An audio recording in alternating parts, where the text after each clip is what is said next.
Thank you, Donald. Well, you're in the news again, aren't you? In fact, you find it very difficult to stay away, whether it's North Korea or the horrors that broke out in Charlottesville, Virginia over the course of the weekend. Little bit of background. General Robert E. Lee, who was, funny enough, a friend of Abraham Lincoln's, and yet, when it came to the Civil War, felt he had to side with the South because he was a Virginian. And indeed, any of you that have ever seen or been to Arlington, that incredible national monument there with hundreds of acres of graves going from the Civil War until today, will know that the house at the top of the hill, and of course JFK's buried there and everything else, was in fact General Robert Lee's house. As part of historical revisionism, the town council in Charlottesville, the city council rather, Democrat-controlled, have decided to rename a park to take Lee's name off it and to remove a statue of that great Civil War general because it is said he fought on the side of slavery and therefore that image needs to be got rid of. For some reason, and we'll explore this later in the programme because I think it's a huge mistake, but for some reason the extreme right, far-right, supremacists, neo-Nazis have decided to stand up and protest on this issue. I have to say it was quite shocking to see the sheer number of people in modern-day 21st century America, raising their right arms to the sky in Nazi-style salutes. That then led to a huge counter-protest. As you know, a car was driven into the crowd, somebody was killed, 20 were injured, a police helicopter had an accident and 2 troopers were killed, and they were really very ugly, nasty, violent scenes. Trump got up at the weekend and condemned the violence that was taking place from both sides. But that wasn't good enough for his critics and for his opponents, and they wanted him to specifically single out the Ku Klux Klan and others. And here is what Trump said a couple of hours ago. Racism is evil, and those who cause violence in its name are criminals and thugs, including the KKK, neo-Nazis, white supremacists, and other hate groups that are repugnant to everything we hold dear as Americans. Now, Trump has said that. His wife Melania has said much the same thing. So is Ivanka Trump. And indeed, Vice President Mike Pence today came out in the strongest possible terms. And yet, none of this appears to be good enough for Trump's critics. In fact, it doesn't matter what he says. They will always condemn and criticise anything this president does and attempt to link him directly to the KKK and those far-right groups. In my view, it doesn't really matter what Trump says or does. They will always try and point the finger of blame at him. So, the critics are saying that the campaign themes that Trump fought on during that election campaign, namely tackling Islamic terrorism and dealing properly with immigration, has led directly to a rise in racist violence. Is that fair comment or simply an outrageous slur? And if you believe that the critics of Trump are right and that he's actually given oxygen to these people, then call me on 0345 6060 973. Or if you, like me, think he'd get blamed no matter what he said or did, then text at 84850. And I'm particularly keen to get a USA perspective. If you're there in Charlottesville or anywhere in the States, please, using the hashtag Farage and LBC, tweet at LBC, give us your thoughts and your views. And as ever, of course, you can watch me live on Facebook here in London from LBC's studios. And our first caller is from the Commonwealth of Virginia in North America. Jack, good evening. Good evening, Nigel. Can you hear me? I can hear you.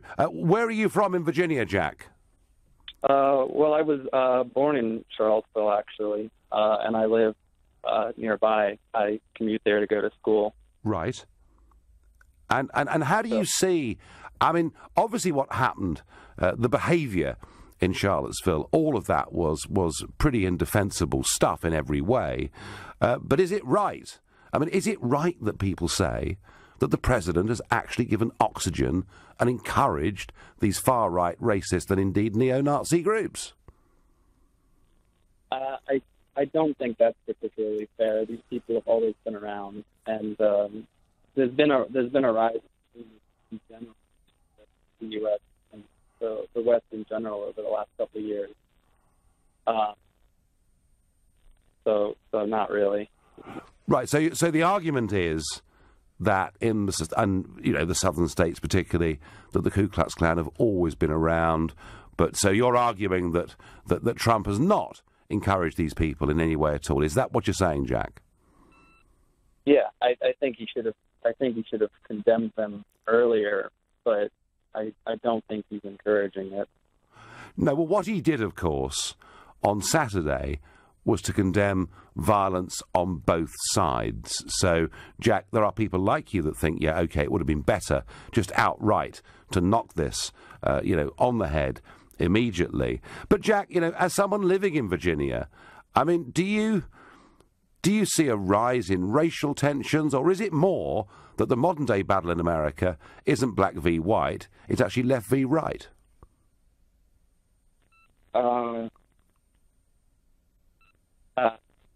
I'm not really sure. With this in particular, it's just the extremists, I think, because Antifa and the white supremacists showed up and wreaked havoc on the town. Yeah. And actually, they can both behave pretty badly. Jack from Virginia, thank you very much for your call and for your perspective. So Jack making the point that actually these extreme far-right groups have always existed in America. There has been a rise of them, as indeed there has been across much of the West. He doesn't think Trump is responsible for this. And we're staying in the USA because we do have a lot of people listen to this show from the States every single day. I have to say, I was in Chicago yesterday for the day, and I met a lot of people saying, we love your show. Can we please come on LBC? Well, tonight's the night when you've got the chance to do so. So we're going to Patrick in Wyoming. Good evening, Patrick. Hello, Mr. Farage. Good. Yes, I'm in Wyoming. Yep. Which is it's afternoon here, just. It is. Which is a very red state. In other words, 70% of the votes cast were cast for Trump at the election. Yes. However, I've spent a lot of time. I used to do a lot of horse riding, so I know a lot of ranchers, and I get the impression that a lot of them voted for him because they just couldn't vote for Hillary. They didn't like him. They didn't like his. They thought he was a bit obnoxious. But on the other hand, a lot of people here did vote for him because, they liked his message and everything else. However, when you ask about the rise, since Trump sort of started to get ahead in the polls, or, it looked like he was going to win, and ever since then, there are a number of people that drive around in pickup trucks here with the Confederate flag flying from a pole stuck in the back of their pickup. But Patrick, that's not new, is it? That's not particularly new, yes, is it? No, that never happened before. We've been here 14 years. I'd never seen it before. Right. So that is new. That is new. I mean, I'm living in, as I say, in Wyoming here. All the Democrats are armed. This is even the Democrats are right of centre in Wyoming. Oh, compared to the UK, everybody is. Yes, I mean I know, but Patrick. Well, no, but Patrick, he did in the campaign. He did talk about illegal immigration.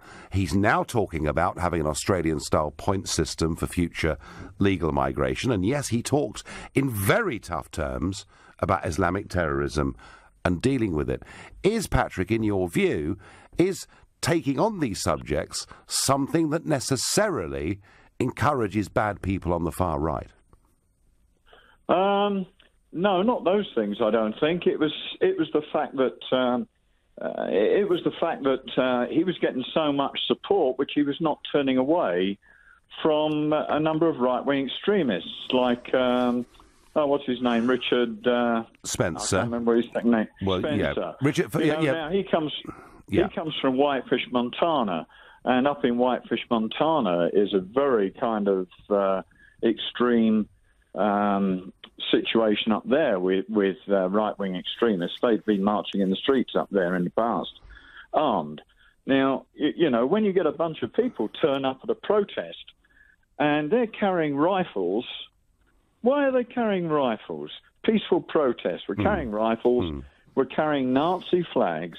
I've watched it on TV and I was horrified. Yeah, so it was. Oh, Patrick. Absolutely horrified. Patrick, I made the same comment on Twitter that I thought it was unbelievable in 21st century America, and certainly Richard Spencer. Yeah. Richard Spencer, for those in the UK listening who've no idea who he is a very, very extreme far-right figure. And he, in fact, more than anybody, I think, was behind sparking off the protests in Charlottesville, because you visited there a few weeks ago. So I get that. Also, Patrick, I mean, just to sort of make the picture look worse in a sense, is that David Duke, the former Grand Master of the Ku Klux Klan, was standing up saying, "We love President Trump." So, Patrick, is the criticism not Trump's policies or the debate in the campaign, but you feel he should have done more to disavow these groups earlier? Well, absolutely. I mean, right the way through the campaign, and now it's the way he speaks, and he is dividing the nation. It is the way he speaks to people. He's quite an obnoxious individual. Well, I quite like him, Patrick. Forget his policies. Well, I understand you do. No, I mean, listen, I think he's... I mean, Patrick, I take the view that he's a straight-talking guy. He's a New Yorker who, as you know, living there for 14 years, often have their very own way of approaching things. I honestly, Patrick, I don't genuinely believe at all he's ever said anything to encourage these kind of people. But I do understand your point that there are these very extreme figures that have stood up and supported him in public, and maybe he should have done more to slap them down and done so earlier. Patrick from Wyoming, thank you for your call. Interesting perspective, and also, you know, he's making the point that the Confederate flag, you know, is being flown around on pickup trucks a lot more than it was a few years ago. Mind you, in this country, when I was a kid, I never saw the Cross of St. George. When England play football, it's everywhere. And that can't be the fault of Brexit, can it? So these scenes of violence and even death in Charlottesville, Virginia, that we saw over the weekend, and horrific they were too. And I began to wonder, let's delve a little bit deeper into this. As I said at the top of the hour, it was about the removal of a statue after the renaming of a park to sort of expunge the image and history of General Robert E. Lee. And for some reason, he's been taken up as a great cause by the neo-Nazis, as a man they must support, and by the hardline Democrats as somebody who should be written out of history. So just a little bit more about Robert E. Lee. He writes a letter to his wife, Mary Ann Lee, on December the 27th, 1856. And he says, "In this enlightened age, there are few, I believe, but what will acknowledge that slavery as an institution is a moral and political evil in any country." Did Lee have slaves? Yes, he did. Did everybody who owned land in America and who fought on both sides of this Civil War indeed have slaves? Yes, they did. But when you delve even deeper still into Lee's record, you find that when he was away on military campaigns, the Mexican War and the Civil War, he was insistent that all the slaves on his estate were actually looked after. He even introduced education for the slaves on his estate, and he looked forward to the day when slavery was abolished. He fought for the South. He fought for the Confederates, not because he was a mortal enemy of Lincoln's. He wasn't. He was a friend of Abraham Lincoln's. He did so because he was a Virginian, and he felt that was where his heart lay in this states' rights battle. That is what the US Civil War was really all about. So, I would say this: the neo-Nazis and the KKK are completely wrong to hold this man up as a hero, and equally, those that would tear down his statue or decry anybody that fought on the side of the Confederates in that bloody, bitter Civil War in which nearly 700,000 people got killed are wrong as well. History is what it is. The American Civil War is what it is. Indeed, I visited the First Battle of Manassas, or known as Bull Run battlefield, myself just 2 weekends ago. It is a tragic bit of American history, but any attempt to rewrite it, or for those on the hard right or hard left to pick out people like Lee as villains or heroes, is a terrible mistake, in my view. Please, if you think I'm wrong, 0345 6060 973, and perspectives welcomed from this country and from the USA. And I'm going back to that southern state of Virginia to speak to Gary. Good evening, Gary. Good evening, Nigel. Pleasure to speak to you. Pleasure to have you on. So, tell me, whereabouts in Virginia are you, Gary? I am north of Charlottesville by about an hour and a half by car. Okay. I'm in the Shenandoah Valley, which is where many of the battles took place. Yeah, they did. Yeah. I lived in Los Angeles for many, many years and moved here in retirement and got to know some of my neighbors. And some of them have grandparents or had grandparents that remembered the war. Yes. So it's a very personal issue for a lot of people here. And I think that to have someone like a far left person come from another state and try to take away what they perceive as their history is very upsetting and very it's not good. I feel for them. I personally don't have any skin in this game. I mean, I grew up in the West. Gary, Gary, I have to say to you, I myself, I'm pretty appalled at the way we're trying to rewrite history or expunge various bits of it. We had a similar row in this country about a statue of Cecil Rhodes, the founder of Rhodesia, that people wanted removed last year, and in fact that was overturned. But, Gary, however upset people are about this, does it mean that all those that think back to those times and have some sympathy for Leo the Confederates, surely it doesn't make them all neo-Nazis, does it? Absolutely not. These are some of the best people I've ever met. Fully upstanding people, not the sort of person who would ever try to hurt anyone else. There's a vast majority of the United States that is perfectly sane, in contrast to some people's opinions, and that includes the people who voted for Trump. I was listening to one of your earlier callers who said that his neighbors voted for Trump, a lot of them, simply because they couldn't vote for the other person, and I was one of them. I voted Democrat for, what was it, something like, I think I counted them, 23 federal elections in my life. Wow. And couldn't do it this time just because of that person. It's not that I like Trump. I just dislike the other person so much. And, Gary, in your opinion, has Trump done I said anyone that says to me that Trump has encouraged racism, I'm going to shout them down because I just think it's wrong. I know him and the people around him, they're not racist, and I'm very clear on that. But, Gary, in your opinion, as a Virginian living not too far away from where these horrible events have happened, do you think Trump could have done more to sort of completely distance himself from any of these people a little bit earlier? I think he could have been clearer, but he could not have been fairer. It is fair, I think, to criticize both sides, the far left and the far right, which is what his simple little statement did. He could have been clearer. He could have explained why it is fair to criticize both sides. Yeah. And maybe even been more firm to say that both of them should not be doing this in no uncertain terms. Yeah. But I don't think he was trying to favor one side versus the other. So I think it was he should have been more detailed, little bit clearer, a bit earlier. But it couldn't have been more fair. Yeah. Gary, thank you ever so much for your call. Very fair and balanced call there from Gary, who was voted Democrat 23 times, but voted for Trump last year. He is far from a right-winger, but he understands why people feel as they do about the rewriting of history. On Twitter I get, Nigel Farage attempts to suggest Trump has absolutely nothing to do with racism in the US, says Matt. Yeah, all right, sneery Matt. Say what you like, matey, but believe me, it's not what Trump wants. On text, hi Nigel, it's not just Trump. I have seen your reaction criticised because you dared to tackle the topic of immigration. These Nazis disgust me, but the left must accept they existed long before Trump will exist and long after, says Michael. Well, the call from Wyoming made very much the same point. These elements have been there in America for a very long time. Nigel, spot on as usual.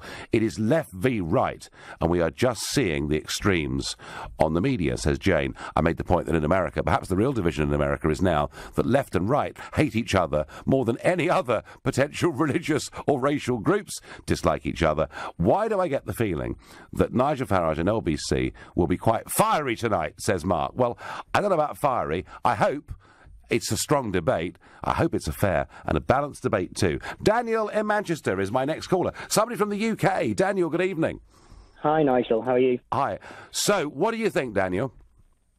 Well, I think that it doesn't help that Trump has come into the White House, and I think these supremacist groups do view Trump as someone who does sympathise with them. Why? And I know you're going to shout me down for that. Well, I never actually, Daniel. I never shout anybody down. But why do you think that?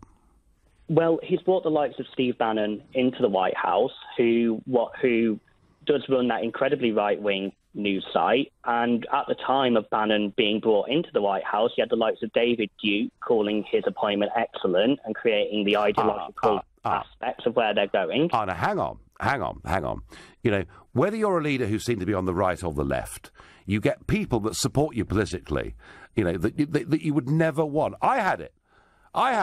I had people saying, oh, isn't Nigel wonderful? You know, we've been BNP for years, but no, Nigel's our bloke now. I didn't want their support, but what can I do about it? And equally, you know, Corbyn, who appeals to the left, will have people who've got convictions for street violence and goodness knows what else supporting him. He doesn't want them either. So it's not actually Trump's fault, Daniel, that a David Duke says something like this, is it? Well, no, but at the same time, you've got Trump's made racist statements, possibly racist statements in the past when he brought birtherism to the forefront. He was claiming for ages that Obama's birth certificate was a forgery. When he's making statements like that, that really... Well, but that's not racism, is it? He's questioning Barack Obama's ethnicity and whether or not he should have been in the White House. I think that certainly does... Well, he wasn't questioning... Daniel, he wasn't questioning... He wasn't questioning Obama's ethnicity. He was questioning Obama's nationality. At the same time, isn't that a problem? Why is he doing that? Because there was of the colour of his skin. Look, no, there was because the law is you can't be president of the USA if you were born outside of that country. That was the reason for that particular, birther theory that was going around. And look, Steve, Daniel, I know Steve Bannon. Yeah, sure, Breitbart is a controversial site that debates any issue out there, which is why now its Google rankings have absolutely gone through the roof because people want to see, proper, naked political debate. But I would not. Personally, I know Steve Bannon would never put him in the category of being a racist. I agree with you, Daniel, that some very unsavoury groups have publicly supported Trump. But I challenge you to tell me one thing Trump has said that has led directly to people wanting to be more racist. I mean, what I would say is that his lack of saying anything for 2 or 3 days, I think that says an awful lot. I mean, you had the likes of Lindsey Graham who were coming out pretty much straight away to condemn these racists, but Trump fairly silent on it. No, he wasn't silent. He condemned both sides. Daniel, I've got to go. Time's run out. Trump did condemn both sides. Interestingly, Justin Trudeau, the pin-up boy of the Liberals and the centre-left, said exactly the same thing as Trump on Saturday evening. He condemned both sides. I'm not hearing any criticism of him. Trump, the Donald, is being damned for not being clear enough, early enough, some say, in his condemnation of the KKK and neo-Nazis, because he came out originally blaming bad behaviour and violence on both sides, and some taking the argument further and even saying that because he dared to talk about immigration and tackling radical extremism in his election campaign, he's actually encouraged these far-right groups to rise, and I'm taking the temperature of your views on this. I've also tried to give some historical perspective as to who General Robert E. Lee was and why I think, actually, he's the wrong person to be championed by the neo-Nazis and to be condemned by those on my left. Michael on Facebook says to me, General Lee was a liberal who stayed loyal to his state of Virginia, who went Confederate. Michael, that was the point very much that I was trying to make earlier. Now, Martin from Kent says to me, the Ku Klux Klan originally supported the USA Democrats. I don't know whether that's true or not. I'd love to know if anybody else can tell me. Other news domestically, Mogmentum, and I know this has been a very much favourite topic of so many of you, and we had Jacob Rees-Mogg as a guest on the show just a few weeks ago. So, Jacob Rees-Mogg, in the Mail on Sunday, academic Ted Mallock, somebody again we've had on this show, American Ted Mallock and a friend of Trump, says, I was at a lunch with Jacob very recently where he indicated he would like to be considered for the leadership when the time comes. Mogg insisting that that time is not now. Wittily saying that if he throws his hat in the ring, he feels it will be thrown back at him fairly quickly. But interestingly, has a big article that Mogg writes today in the Daily Telegraph, where he puts forward some quite radical policy proposals, saying that stamp duty should be abolished because it is a tax on moving, and saying he wants to take the Conservative Party back to more traditional values. Everyone says that Mogg does not want to have a run at this now, that he really wants to wait and have a go at this later, but I'm not so sure. What do you think? I tell you what, listen to my interview with him. Jacob Rees-Mogg at lbc.co.uk, but just a couple of weeks ago, listened and think, is he getting ready? Mrs May is away on holiday, and the cat's away, the mice will play. Talking of which, and I don't know the content of this, but I've had some phone calls from journalists and programmes before this show started at 7, asking me on to do late night commentary. And the reason is, despite the Prime Minister being away, there is a government positioning paper on our future trade relationship from the European Union that is coming out at midnight tonight. I don't know what its contents are, but I wonder. I said a couple of weeks ago that I feared that the great Brexit betrayal may be beginning. We'll know a bit more at midnight, but I do wonder why major policy ideas with regard Brexit and our negotiation would be coming out at a time when Mrs May is on holiday. I wonder, is Philip Hammond really running this government? I have a feeling, folks, that tomorrow night's topic is going to be, is the great Brexit betrayal underway? Gosh, I hope I am wrong. I'm going to go back to Manchester for my next caller, to Lascelles. Good evening. Hello, Nigel. How are you? I'm very well. So is Trump the guilty party? Has has his campaign themes led to a rise of the extreme right in the USA? I don't think so, no. I think over the years, both sides have been increasingly vocal, both the spectrum in America. And I think it started with this idea that Trump's candidacy kind of sparked left-wing protests throughout America, mainly at places where young people were, university campuses and things like that. Yes. And slowly these movements, these left-wing movements, became more and more about stopping the conversation between left and right, and became more about silencing the right and stopping conservative views from spreading. But it's a retaliation of that that's caused right-wing. I tell you what, you've got some interesting points to make here. The line's rotten, Lascelles. We're going to come back to you. We're going to go to Lloyd in Lewisham. Lloyd, good evening. Good evening, Nigel. Good evening. So, is Trump guilty? Yes, he is. Is and he? I'll tell you why he's guilty. When you're endorsed by the Ku Klux Klan before the election and endorsed by David Duke, and you're asked about it, and you don't disavow him immediately and say that you don't know who he is, I think that's a lie, or he's very stupid if you don't know who he is. When you don't disavow it then, when after the election, when these far-right KKK and white supremacists say how much you are their man and do not salute to you, and you don't disavow them, you are at the very best spineless, and at the worst an apologist and in agreement with them. But if you respond, Lloyd, if you're a political leader and you respond to people like this, all you actually do is to give the whole argument the oxygen of publicity. Many, many times when I was UKIP leader, when people would say nice things about me that I didn't want, or nasty things about me that I didn't want, I'd ask myself, do I respond? Knowing that if I responded, I'd turn it into a story. And 9 times out of 10 knowing that if I completely ignored them, it would disappear as an issue. But Lloyd, I understand what you've said. Can we, Lloyd, stay with me? Let's just listen again to what Trump said this afternoon. Racism is evil, and those who cause violence in its name are criminals and thugs, including the KKK, neo-Nazis, white supremacists, and other hate groups that are repugnant to everything we hold dear as Americans. Lloyd, he couldn't have been clearer, could he? He could have been clearer, because was... Hang on, are you saying that's not good enough?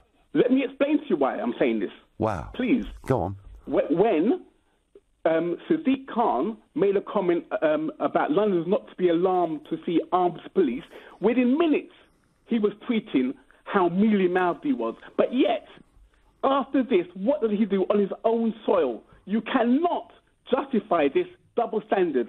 Either he's one way or the other. And he is either spineless for not condemning it straight away, which he normally does on Twitter for everything else and everywhere else, or is an apologist. Which one do you think he is?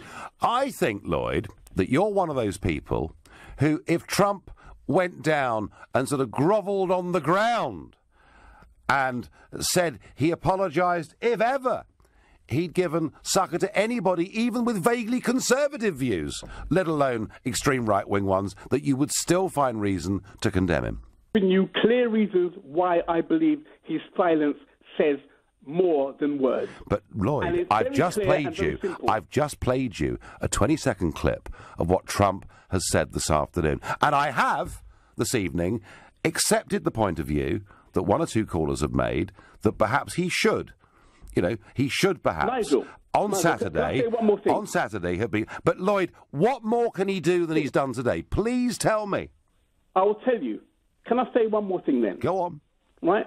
It would be like me, who has a friend who has done some disgusting things to women, and me saying, oh, well, it's all right because, he's just a bit of a lad, rather than coming out and condemning him straight away, saying, no, he's not a lad, it's disgusting behaviour. That's what I would do if one of my friends or associates bragged about doing disgusting things. Maybe you don't see it that way, but I do. OK, Lloyd, I understand you're not a Trump fan. I don't think you ever will be.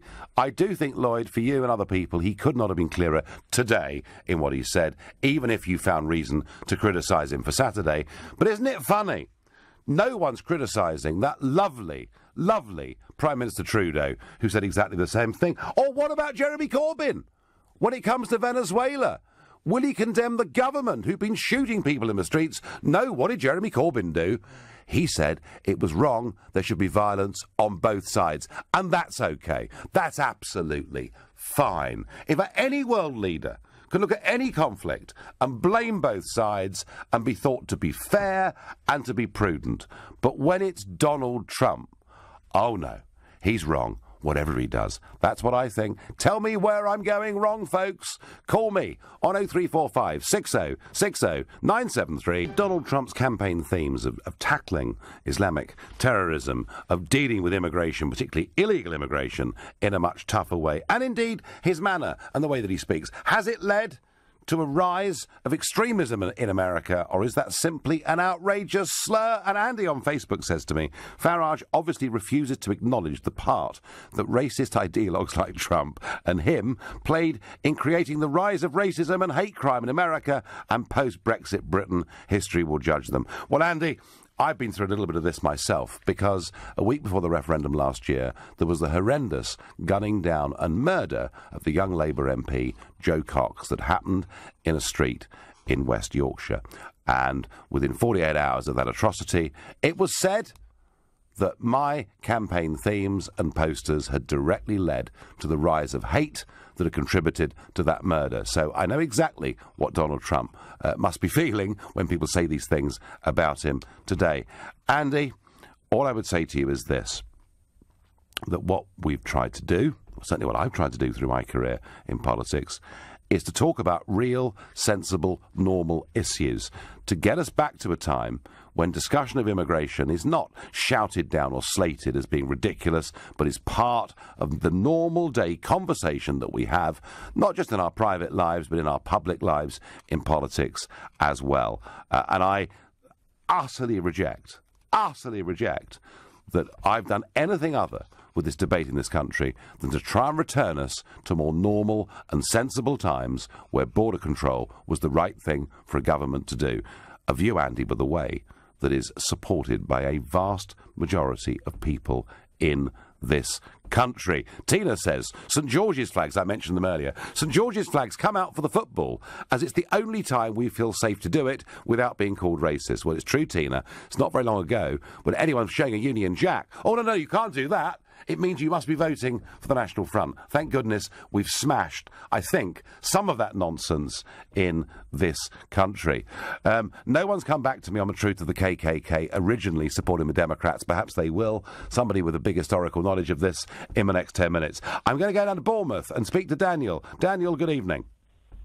Good evening there, Nigel. So has Trump... Go on. Sorry, go ahead. I'm going to say, has Trump handled this badly over the last few days, in your view?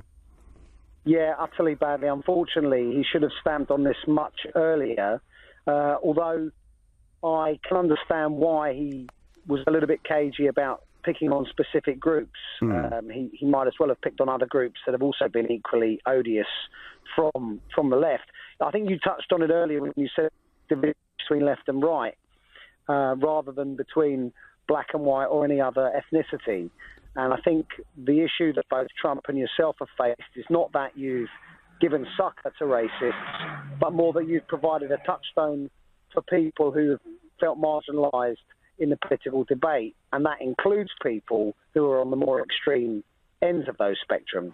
As no doubt, Daniel, has Corbyn done on the left. I mean, I do understand that argument. I mean, I would say, in my own defence, if I may, for a moment, that nobody did more to contribute towards the destruction of the British National Party than I did, by taking them head on. So I think, Daniel, if anything, I did a lot to try and smash this stuff down.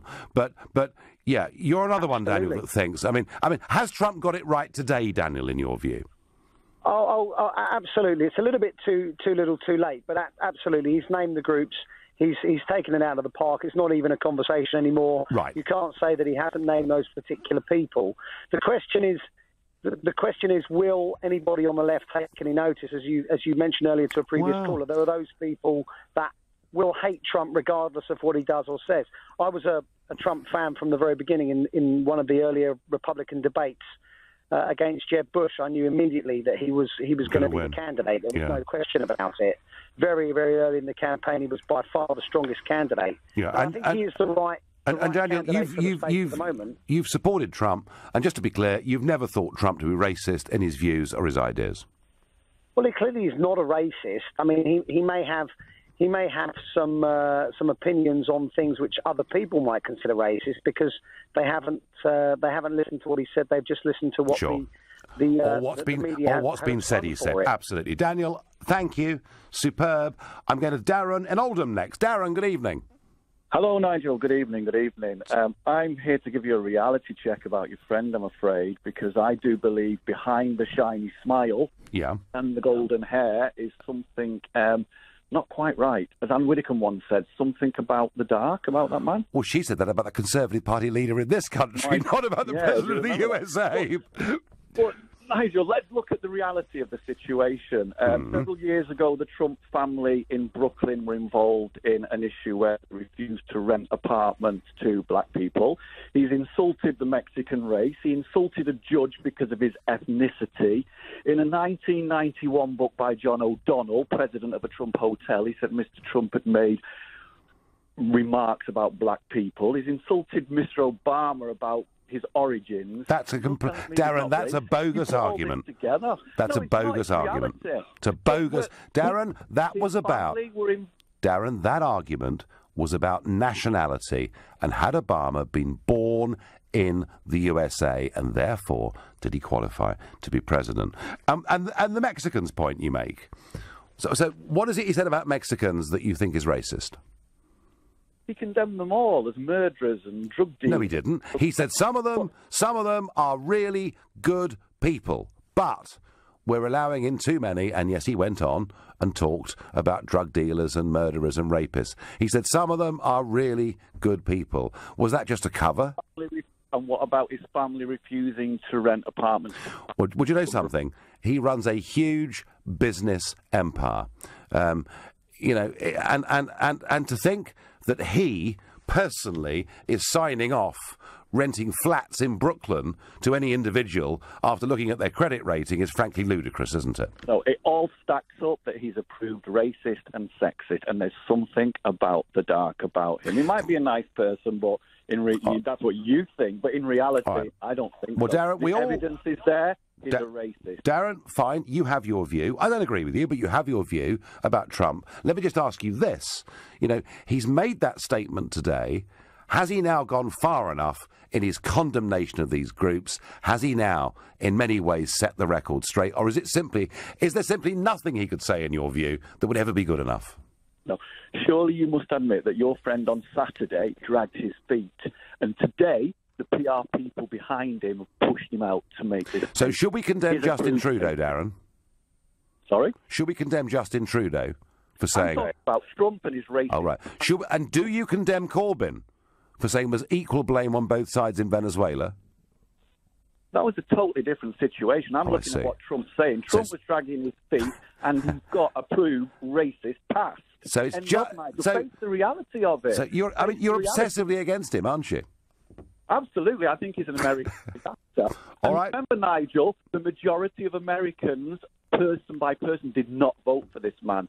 He's turned the White House into a circus. He's a huge racist, sexist clown. Well, Darren, I tell you what, let it never be said that this show is not one that does not believe, as Americans do, in their First Amendment rights over there to free speech. We do here on LBC and on this show. And Darren, I disagree very profoundly with what you've said, but you know what? I have let you say it. George from Newton Ards in Northern Ireland is my final caller this evening. George, hello. Hello, Nigel. Look, I agree with what you said earlier about Trump, and he sort of way back both sides. But I think myself that he chickened out. He actually should have backed the right wing. The left wing is out of control worldwide. Rupert Murdoch and all his cronies, and their false and fake news, and they need to be combated. He had a chance today to stand up for the people who were protecting their heritage or trying to, but he just chickened out because he was probably advised to do so. Right, so he should have stuck to his guns, in your view, George? Yes, because those people had a legitimate protest, and then they were confronted by this left-wing mob of thugs. Well, and not one paper has actually said a word about that. It would be reasonable to say, George, that whilst people have the right to protest, that there were elements, I mean, and obviously we're allowed to disagree with each other, but there were elements of this protest that were pretty unsavoury. I mean, people in 21st century Virginia, walking down the street with swastikas and raised right arms. Not very savoury, George, really, is it? No, I agree, but those people are red-blooded Americans, and there's a long history about the Ku Klux Klan and all the rest of it, and I certainly don't agree with it. Not a very proud one, though, is it? To protest about the removal of the statue, like you mentioned also about Cecil Rhodes. Yeah. No. People do have a right to, George, of course. Of course people, George, have a right to protest.